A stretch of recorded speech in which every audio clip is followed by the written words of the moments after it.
খুব প্রয়োজনীয় কিছু সেন্টেন্স এভরিডে স্পোকেনের জন্য। দরকার হলে আমাকে বলো, দরকার হলে ওদেরকে জানিও, দরকার হলে এখানে এসো, দরকার হলে সবাইকে ডেকো।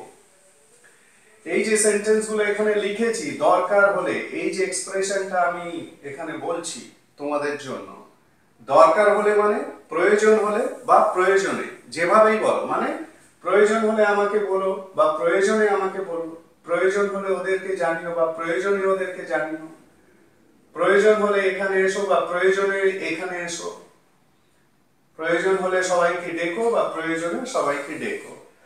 সেন্টেন্সগুলোকে এভরিডে স্পোকেনে এই তিন রকম ভাবে কিন্তু বলা হয়, দরকার হলে, প্রয়োজন হলে বা প্রয়োজনে।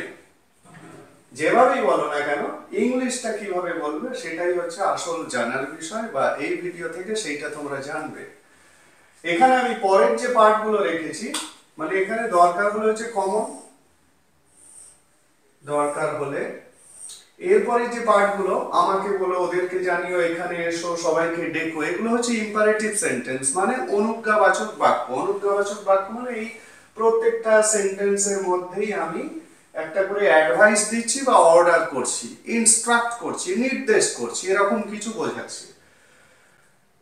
তো এখানে আমাকে বলো মানে তুমি আমাকে বলো। আমরা জানি যে সেকেন্ড পারসন উজ্জ্বলকে আমরা যখন সেন্টেন্স তৈরি করি বা কাউকে আদেশ, উপদেশ, অনুরোধ দেওয়ার ক্ষেত্রে আমরা যে সেন্টেন্স ব্যবহার করি সেগুলোকে ইম্পারেটিভ সেন্টেন্স বা বাংলায় অনুজ্ঞাবাচক বাক্য বলে।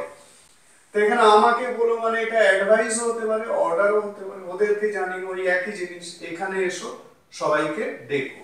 তার মানে এইগুলোকে আমি যখন লিখবো, এখানে ভার্বটাকে আগে আমি বসাবো, ভার্ব মানে বলা, ভার্ব, বলার যে ইংলিশটা সেই ভার্বটা বসাবো, জানানোর যে ইংলিশটা সেই ভার্বটা আগে বসাবো, এসো বা আসা, ডেকো বা ডাকা যে ইংলিশগুলো সেগুলোকে আগে বসাবো। তাহলে ভেরি ইজি টু ডু। তাহলে দরকার হলে আমাকে বলো, আমাকে বলো মানে ভার্বগুলো যেহেতু আগে বসবে, মানে তুমি বলো, তুমিটা উজ্জ্বল রয়েছে সেই কারণে ভার্বটা দিয়ে শুরু হচ্ছে সেন্টেন্সগুলো। আমাকে বলো, tell me, tell me if, এইবার হচ্ছে সেন্টেন্সটা আসছে ইফ, দরকার হলে মানে if need be, if need be, এইটাই মনে রাখতে হবে। Tell me if need be, if need be মানেই হচ্ছে দরকার হলে, প্রয়োজন হলে বা প্রয়োজনে, ইফ নিড বি, এইটা মনে রাখতে হবে তোমাদেরকে। কিসের জন্য না, দরকার হলে, প্রয়োজন হলে বা প্রয়োজনে, এই বাংলার ইংলিশ, এই বাংলার জন্য। এইবারে দেখো আরেকটা জিনিস আমি বলি, এখানে আমাকে বলো মানে আমাকে বলবে, মানে আমরা জানি ইম্পারেটিভ সেন্টেন্সে যে সেন্টেন্সগুলো বলা হয় বা লেখা হয় সেগুলো দিয়ে দু ধরনের টাইমকে ইন্ডিকেট করা হয়, একটা হচ্ছে প্রেজেন্ট টাইমকে, আবার একটা ফিউচার টাইমকেও বলা হয়। মানে আমাকে বলো বা আমাকে বলবে, দুভাবেই কিন্তু তুমি ভাবতে পারো বা দুভাবেই আমরা বাংলাটা বলি। একইভাবে দরকার হলে ওদেরকে জানিও বা ওদেরকে জানাবে, জানানোর ইংলিশ কি ইনফর্ম, মানে তুমি জানিও বা তোমরা জানিও, ইনফর্ম, ইনফর্ম কাদেরকে জানাবে, ওদেরকে, মানে them, inform them, inform them দরকার হলে, if need be, if need be, বুঝে গেল? মানে দরকার হলে ওদেরকে জানিও বা দরকার হলে ওদেরকে জানাবে, দুভাবেই কিন্তু বলা হয়, এই দুভাবেই বলা হয়, কিন্তু ইংলিশটা এরকমই হবে, inform them if need B.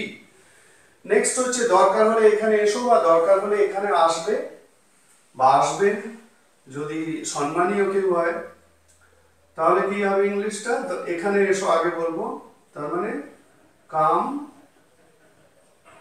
Hair, come here, দরকার হলে if need be, if need be, বোঝা গেল?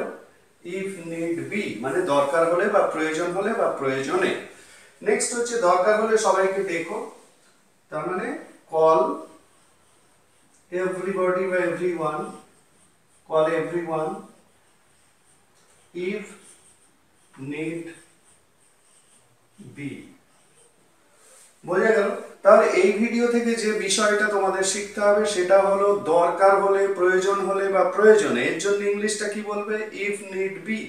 এর আগে তুমি ইম্পারেটিভ বসাতে পারো বা অ্যাসার্টিভ বা যে কোনো ধরনের সেন্টেন্স তুমি এর আগে বসাতে পারো। মানে আমি যদি বলি যে দরকার হলে বা প্রয়োজনে বা প্রয়োজনে আমি তোমার জন্য প্রাণও দিতে পারি, এর ইংলিশটা কি হবে? I can even die for you if need be. বোঝা গেল? তাহলে এই ইফ নিড বি এইটাকেই মনে রাখবে এবং মনে রেখে এই ধরনের স্ট্রাকচারে মানে দরকার হলে, প্রয়োজন হলে বা প্রয়োজনে এই এক্সপ্রেশন দিয়ে সেন্টেন্স তৈরি করবে।